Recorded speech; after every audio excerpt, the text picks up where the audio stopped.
은 사무엘상 24장입니다. 24장 1절로 22절까지 우리 교독해서 읽도록 하겠습니다.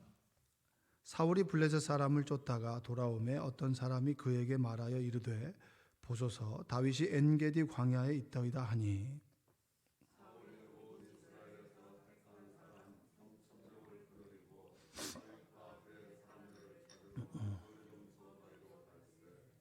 길가 양의 우리에 이른즉 굴에 있는지라 사울이 뒤를 보러 들어가니라. 다윗과 그의 사람들이 그 굴 깊은 곳에 있더니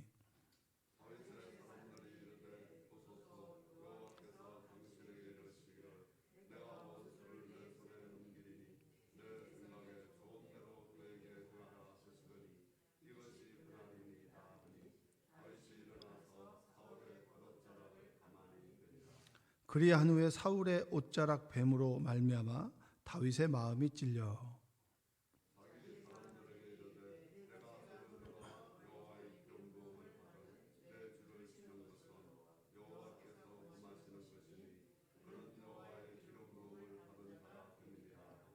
다윗이 이 말로 자기 사람들을 금하여 사울을 해하지 못하게 하니라. 사울이 일어나 굴에서 나가 자기 길을 가니라.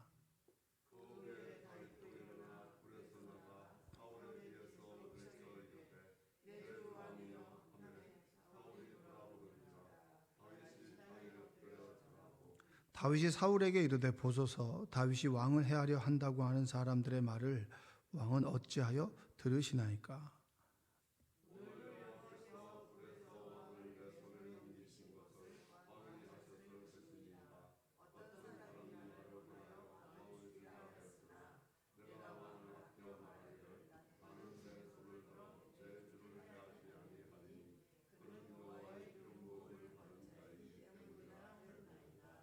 내 아버지여 보소서 내 손에 있는 왕의 옷자락을 보소서 내가 왕을 죽이지 아니하고 겉옷자락만 베었은즉 내 손에 악이나 죄가가 없는 줄을 오늘 아실지니이다. 왕은 내 생명을 찾아 해하려 하시나 나는 왕에게 범죄한 일이 없나이다.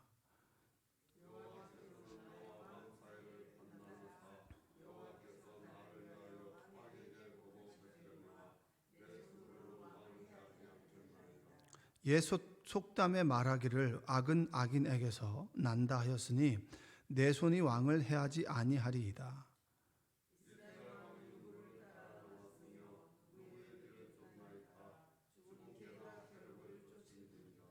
그런즉 여호와께서 재판장이 되어 나와 왕 사이에 심판하사 나의 사정을 살펴 억울함을 풀어주시고 나를 왕의 손에서 건지시기를 원하나이다 하니라.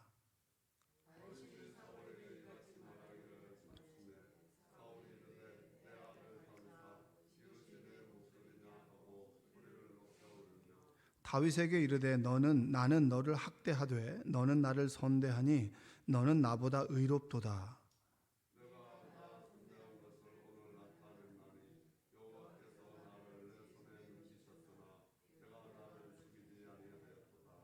사람이 그의 원수를 만나면 그를 평안히 가게 하겠느냐? 내가 오늘 내게 행한 일로 말미암아 여호와께서 내게 선으로 갚으시기를 원하노라.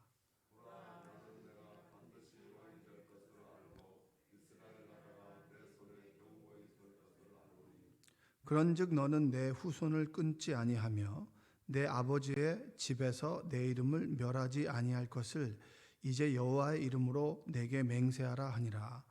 다윗이 사울에게 맹세하매 사울은 집으로 돌아가고 다윗과 그의 사람들은 요새로 올라가니라. 아멘. 오늘 하나님의 은혜가 여러분의 삶 가운데 함께하기를 주님의 이름으로 축복합니다. 이제 다윗이 계속 이제 이동을 하죠. 그일라에서 그다음에 십광야에서 엔게디 광야로 이제 이동을 합니다. 근데 이제 그일라라고 하는 뜻은 요새와 같은 곳이다. 그리고 이제 그 십광야는 하나님께서 우리를 단련하시는 재련소다. 이런 뜻을 가지고 있고 이 엔게디는 흘러 넘치다라는 뜻을 가지고 있습니다. 그러니까 무엇이 흘러 넘치느냐? 그러니까 기암절벽 같은 이 엔게디라고 하는 곳이 굴이 많고 절벽이 많고, 그래서 다윗이 숨기에 가장 좋은 곳입니다. 좋은 곳이고, 숨기에 좋다라고 하는 곳은 살기에는 그렇게 평지나 그런 곳은 아니라는 얘기잖아, 그렇죠? 늘 영화 같은 데 보면은 이렇게 사막에서 그 군대들이 지나갈 때 절벽 위에서 활을 막 쏘는 그런 위치니까 숨기에는 좋지만 살기에는 그렇게 좋지는 않은 곳이겠죠. 그러나 다행히 물이 넉넉한 곳이라 숨어 지내기에는 참 괜찮은 곳이 바로 여기 엔게디입니다. 흘러 넘친다.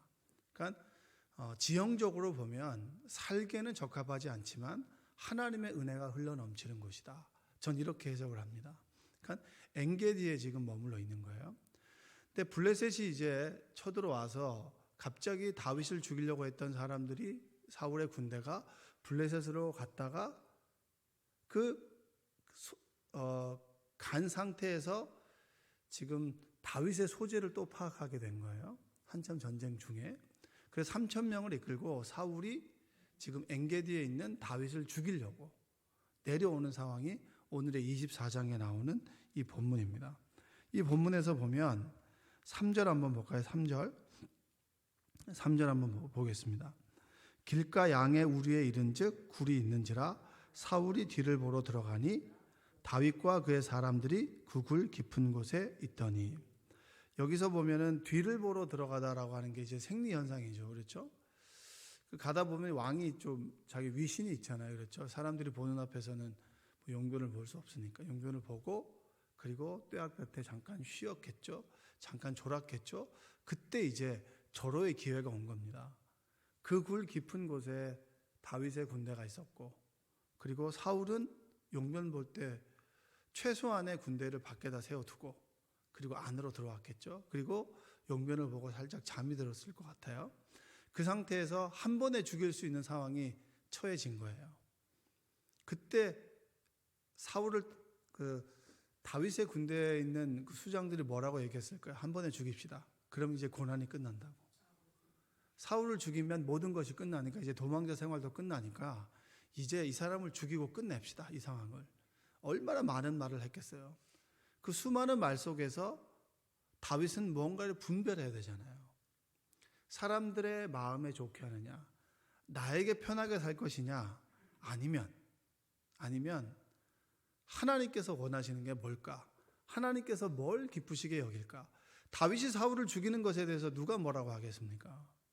뭐라고 할 사람은 없죠. 왜냐하면 당연히 죄 없는 다윗을 끝까지 사지로 몰고 끝까지 죽이려고 했던 사람이 사울이기 때문에. 그럼에도 불구하고 다윗은 뭔가를 분별해야 했어요. 왜냐? 하나님을 믿는 그 순간부터 내가 편하고 좋고 행복한 것이 좋으냐, 아니면 하나님께서 원하시는 것이 뭐냐, 이것을 분별할 수 있는 분별력을 가지게 되는 사람들이 바로 그리스도인들입니다. 옳고 그름에 따라 살아가는 사람들이 아니라 우리는 하나님께서 무엇을 원하실까, 무엇을 기쁘게 여기실까, 이것을 바라보면서 분별의 기준으로 살아가는 사람들이죠. 그래서 때로 그리스도인들이 좀 어리석게 여겨질 수도 있습니다. 사람들은 다 적당히 편법으로 해서 편하게 살아가고 또 돈도 많이 버는 것 같은데, 왜 내가 하나님을 믿어서 사람들이 편법으로 살아가는 그 길 말고 자꾸 좁은 길로, 어려운 길로 가게 되느냐, 이런 질문 앞에 서 있을 때가 있죠. 왜 그리스도인만 손해보고 살아가느냐, 정직하면 바보 같은 세상인데 왜 우리는 정직해야 되느냐라고 하는 질문 앞에 서 있을 때, 정직하게 살아가는 것과 그리고 조금 사람들이 원하는 편법으로 가는 그 길 사이에서 하나님께서 뭘 원하실까, 하나님께서 말씀하시는 것은 어떤 길을 원하실까, 이것과 다윗의 고민이 동일하다는 겁니다. 4절 한번 볼까요? 4절 읽겠습니다. 다윗의 사람들이 이르되 보소서, 여호와께서 당신에게 이르시기를 좋은 대로 그에게 행하라 하시더니 이것이 그날이니이다 하니 다윗이 일어나서 사울의 겉옷자락을 가만히 베니라. 다윗도 굉장히 갈등했잖아요. 죽이려고 아마 갔을 것 같아요. 근데 갑자기 그 얼굴을 보는데 저 인간이 참 죽이고 싶은데 불쌍하게 여겨지는 순간이 있지 않을까요? 그게 미운정이라고 그러잖아요. 미운정. 미운정이 들면 끝났다 그러잖아요. 정말 이 사람을 죽이고 싶은 게 맞는데, 근데 그 얼굴을 딱 보고 칼을 빼서 딱 죽이려고 하는 그 순간에 가만히 생각해 보니까 참 이 인간이 분별력도 없고 부족하고 왕이라고 하나님께서 세웠는데 왕 노릇을 제대로 못하는 사울이 갑자기 불쌍해 보이지 않았을까? 이건 여러분 스스로의 상황과 한번 대입해 보면 되는데 불쌍해 보이지 않았을까? 만약에 내가 사울이라면 그러지도 않았을까라는 수많은 생각들이 왔다 갔다 했을 거예요. 그래서 뒤에서 지켜보는 그런 다윗의 사람들 앞에서 뭔가를 해야겠고, 하나님 보시기에는 분명히 원하시지 않고 인간은 불쌍해 보이고 복합적인 감정에서 그가 했던 최선의 행동은 그래, 옷자락을 베는 거예요. 그래, 내가 충분히 뱄다. 이 옷자락을 벤다는 얘기는 영적으로 죽는다라는 의미가 있거든요. 죽는다. 근데 사람의 생명은 하나님 손에 달렸고 내가 그 생명을 어찌할 수 없으니 내가 할 수 있는 최선은 옷자락을 베는 거다. 그러니까 다윗의 최선은 옷자락을 베는 거고요. 부하들의 입장에서 볼 때는 어떻게 보면 무능한 왕이라고 여길 수 있죠. 그렇게까지 물러터져서 어떻게 전쟁을 합니까? 어떻게 당신이 골리앗을 죽였습니까? 라는 원망을 할 수도 있잖아요. 그러나 다윗은 그 순간에 선택을 해야 했어요. 사람들을 기쁘게 할 것이냐 아니면 하나님을 기쁘게 할 것이냐. 그리고 하나님의 주권을 인정하잖아요. 자신이 이렇게 광야 생활을 하게 된 것도 어떻게 보면 사울의 이기심과 그리고 사울의 욕심이지만 하나님과 만남을 갖고 보니까 하나님께서 이 상황을 주신 것이다. 나에게 허용하신 것이다. 그렇다면 결자해지죠. 하나님께서 이 문제를 만들었다면 이 문제를 풀어가시고 매듭을 짓고 그리고 마지막에 결론을 내시는 분도 누구시다? 하나님이시다라는 하나님의 주권을 인정한 거예요. 여기서 우리는 여러분 다윗이 왕이 될 제목이다라고 하는 것을 우리는 스스로 이해할 수밖에 없어요. 어떻게 보면 하나님은 이 글을 읽는 우리에게 하나님의 사람으로 살아가는 삶, 그리고 하나님께서 세우신 하나님의 사람들을 맡아 이끌어갈 지도자는 어떤 사람이냐, 내 원한이 정말 이 목구멍까지 차고 정말 죽일 수 있음에도 불구하고 그 칼을 꺾고 그리고 옷자락을 베면서도 마음 아파하는 그런 다윗의 모습이 진정한 하나님께서 원하시는 모습이 아닌가. 그래서 다윗을 성경은 이렇게 얘기하잖아요. 하나님의 마음에 합하다. 무엇이 합할까요? 전 이 모습 아니겠습니까? 갈등하잖아요. 옷자락도 베지 말았어요. 사실은 옷자락도 베지 말고 칼을 들었다가 그냥 땅바닥을 한번 딱 찍고 왔으면 더 영화에서 보면 더 멋있지 않았을까. 그러나 인간이 부족하고 원한에 가득 차 있지만 하나님 말씀을 지키고 내 원한을 지키고 그 사이에서 갈등하다가 옷자락을 베고 마음 아파하고 그런 여린 인간이 쫓김의 생활 속에서 수장이 되고 그리고 끊임없이 전장에서 싸워야만 하는 그런 다윗의 모습을 보면서 진정으로 왕의 모습이 되어가는구나. 처음엔 두려워서 사람을 의지했다가 이제는 점점 더 하나님을 의지하고 하나님의 주권을 인정해 나가는 삶. 여러분 그리스도인이 살아가다 보면 손해볼 때가 많습니다. 손해볼 때가 많고요. 목회를 하다 보면 내가 할 수 있는 최선과 내가 할 수 없는 부분이 명확하게 갈려질 때가 있습니다. 사람들을 제가 설득을 못 하더라고요. 어제 미용실을 갔었는데 지나가다가 그냥 시간이 없어가지고 그냥 가까이 있는 거길래 그냥 지금 바로 가면 머리를 깎을 수 있다 그랬더니 갔더니 일주일 된 곳이더라고요. 일주일 된 곳인데 가자마자 이렇게 제 머리를 보더니 심으신 머리냐고, 머리를 심었냐 그러는 거예요. 그래서 제가 이것은 사장이 고객에게 한 말은 아닌데 이건 이 사람은 장사할 마음이 있는 거야 없는 거야. 그래서 여기는 얼마나 된지 일주일 됐대요. 아이고, 일주일 된 사람이 처음 온 고객에게 머리를 심으신 거냐고 이걸 물어보고 막 지푸라기 잡듯이 막 잡는 거예요. 그래서 아니 이거 주인이 이거 손님을 함부로 대도 되겠어요? 내가 이렇게 물어봤더니 갑자기 제가 자기를 훈계하는 것 같다는 거예요. 저는 그냥 얘기를 했을 뿐인데 그냥 훈계했다고 이렇게 듣더라고요. 그러면서 머리가 괜찮은가요? 괜찮은가요? 그럼 괜찮은가요? 묻는데 괜찮다 그러지 뭐 어떻게 안 괜찮다 그래요? 남자들은 뭐 잘못 깎아도 한 달 후면 깎잖아요. 그래서 뭐 실패해도 뭐 상관은 없어요. 그래서 머리를 깎고 난 다음에 내 직업을 물어보는 거예요. 과잉도 이렇게 내가 한마디 했다고 과잉도 친절하게 뭐 어디 뭐 CEO 같다는 둥 아니라고 그랬는데 계속 CEO 같다는 거예요. 아니라고 그랬는데 혹시 목사님? 이러는 거예요 저한테. 그래서 갑자기 제가 일순 당황한 거죠.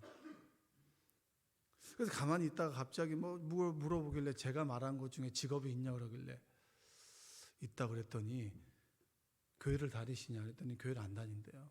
근데 어떻게 목사님이냐 그랬더니 말에 왠지 설득력이 있다는 거예요. 말에 설득력이 있다고. 제가 한마디 했다고 계속 좋은 말만 하는 거죠. 그래서 그렇다라고 얘기를 했죠. 그 사람이 설득력 있는 말투라고 이제 뭐 음성이라고 얘기를 했지만 저는 분명히 아는 것은 제가 사람을 설득을 못 하더라고요. 어떤 사람이 화가 나 있고 갈등 관계에 있는 사람과 이야기를 할 때 제가 아무리 좋은 이야기를 해도 사실은 그 사람의 마음을 바꿀 수는 없습니다. 그러나 제가 할 수 있는 것은 뭐냐면 들어줄 수 있는 건 있어요. 그 사람의 마음을 헤아려 줄 수 있는 건 할 수 있지만 그 마음이 해소가 되고 화가 평안으로 바뀌는 것은 하나님이 할 수 있는 역할이에요. 목회를 하면서 그리고 한 해 한 해 목사로 살아가면서 분명하게 알아갈 수 있는 것은 뭐냐면 하나님이 하는 것과 제가 하는 것이 분명하게 나뉘더라는 거예요. 저는 제 짧은 지식으로 열심히 설교 준비를 합니다. 그리고 설교 강단에 서기 전에 기도를 하죠.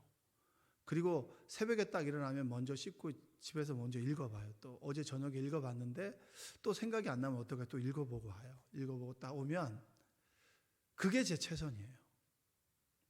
그리고 여러분의 눈꺼풀을 올리고 그리고 여러분의 마음에 말씀이 심어지고 그 말씀이 생각나게 하는 것은 제 역할이 아니라는 거예요.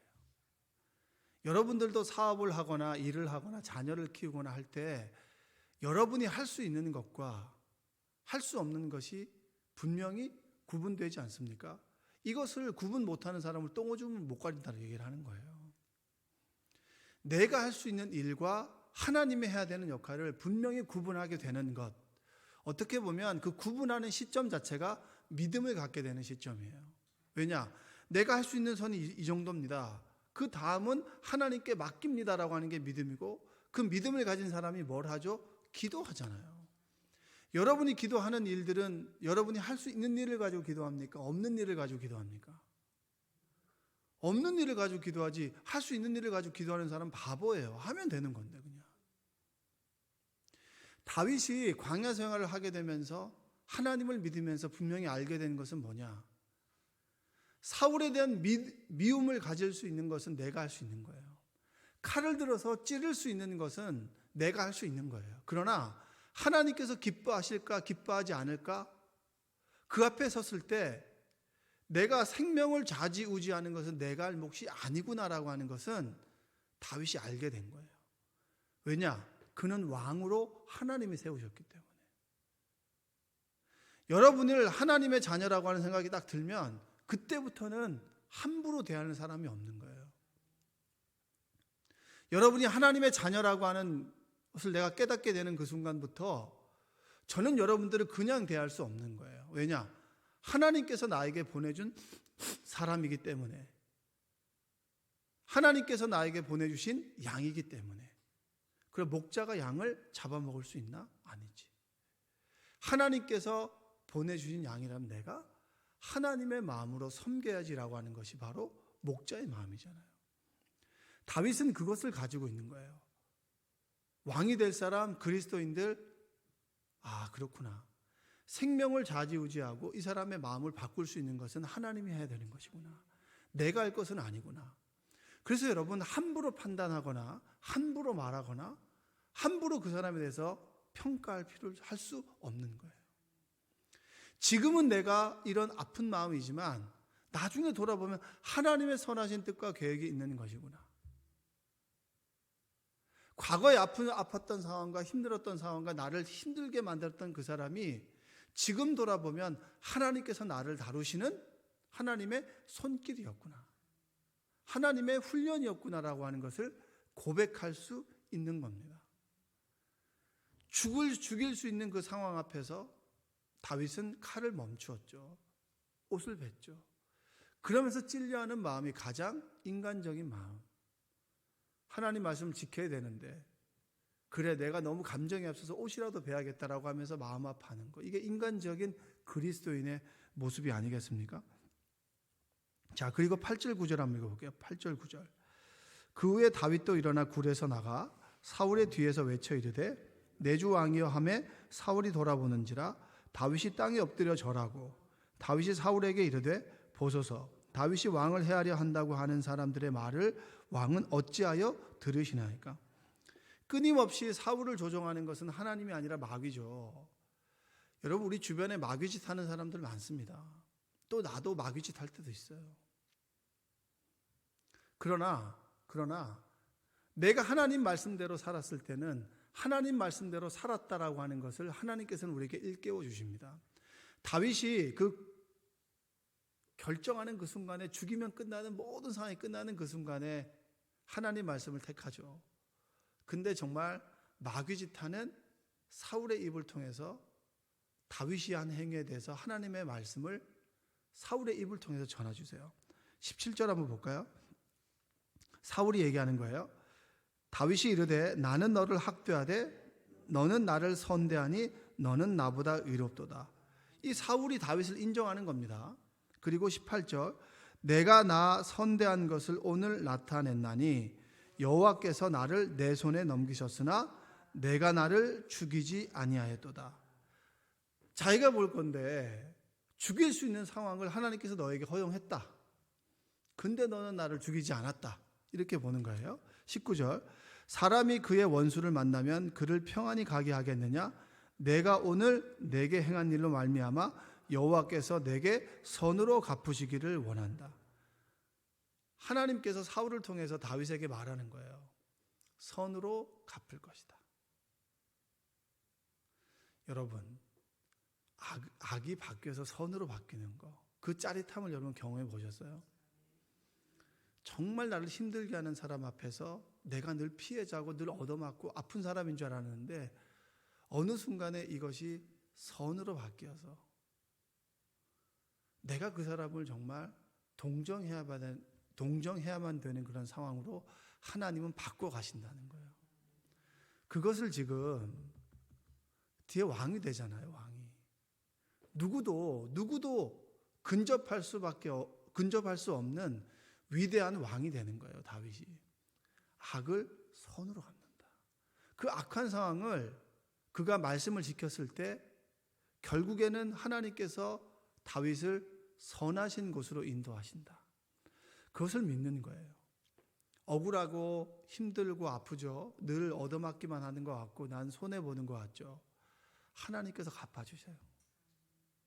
나만 힘들게 사나요? 하나님께서 아십니다. 하나님께서 갚아주세요. 어떻게 보면 여러분 아파하는 여러분에게 사울이 다윗을 오히려 위로했듯이 이 강단을 통해서 여러분을 위로해 주시는 하나님의 음성이 여러분에게 들리는 거예요. 악을 선으로 하고 여러분의 눈물을 닦아주신다. 눈물이 바뀌어서 슬픔이 바뀌어서 기쁨으로 바뀔 날이 온다 안 온다? 슬픔 대신 희락을, 재 대신 화관을, 바로 하나님께서 주시는 것이 바로 이거예요. 악이 선으로 바뀌고 슬픔이 기쁨으로 바뀌고 눈물이 평안함과 행복으로 바뀌는 삶이 그리스도인입니다. 원수의 입에서 다윗을 위로했을 때 다윗이 얼마나 마음이 평안했을까요? 내가 이러길 잘했다. 저 마귀짓하는 저 입술에서 하나님의 음성이 들리는 거 보니까 내가 잘한 거야. 오히려 그 음성을 듣는 이 사울의 부하들은 우리 왕이 정말 대단하구나. 죽일 수 있음에도 불구하고 하나님 말씀을 따랐더니 사울이 저러는구나. 그래도 여러분 사울은 변하지 않아요. 똑같아요. 또 죽이려고 하죠. 그럼에도 불구하고 하나님은 사울을 통해서 다윗을 위로하셨다. 살아가다 보면 하나님께서 우리를 테스트할 때가 있어요. 믿음의 테스트할 때가 있습니다. 네가 정말 이 상황 속에서 이래도 되지만 하나님 말씀을 따르느냐 따르지 않느냐라고 하는 테스트할 때가 있어요. 그 테스트를 어떻게 보면 다윗은 통과한 겁니다. 오늘도 여러분 수많은 유혹 속에서 하나님께서 여러분들을 테스트할 수 있어요. 네가 정말 그리스도인이니 아니니, 세상 사람과 똑같이 살아가니 아니면 하나님을 따르니 라고 하는 이 양자택일의 상황 속에서 미친 척하고 눈 한번 딱 감고 사람들의 말에 기울이지 말고 하나님께서 뭘 기뻐하실까? 하나님께서 뭘 원하실까? 하나님을 기쁘시게 하고, 하나님을 기쁘시게 하면 여러분을 하나님께서 기쁘시게 하세요. 그게 신앙의 원리더라고요. 내가 하나님을 높이면 하나님께서 나를 낮추는 것이 아니라 나를 높이더라고요. 그래서 자신이 높아지길 원하는 사람은 반대로 하나님을 높입니다. 그게 지혜로운 거예요. 여러분이 풍족하게 살길 원하세요? 하나님께 드리면 하나님께서 우리를 채우세요. 하나님께 기도드리면 그 하나님을 의지하는 그 마음을 보시고 그 기도에 우리에게 응답하시는 것이 바로 하나님이에요. 그 하나님을 믿고 오늘을 살아가는 여러분 되시기를 주님의 이름으로 축원드립니다. 기도하겠습니다. 사랑과 은혜가 풍성하신 아버지 하나님, 악을 선으로 바꾸시고 슬픔을 기쁨으로 바꾸시는 하나님을 믿습니다. 오늘은 슬프고 힘들고 어렵지만 끝내 웃을 수 있는 그날을 기대합니다. 소망합니다. 하나님 우리와 함께하여 주옵소서.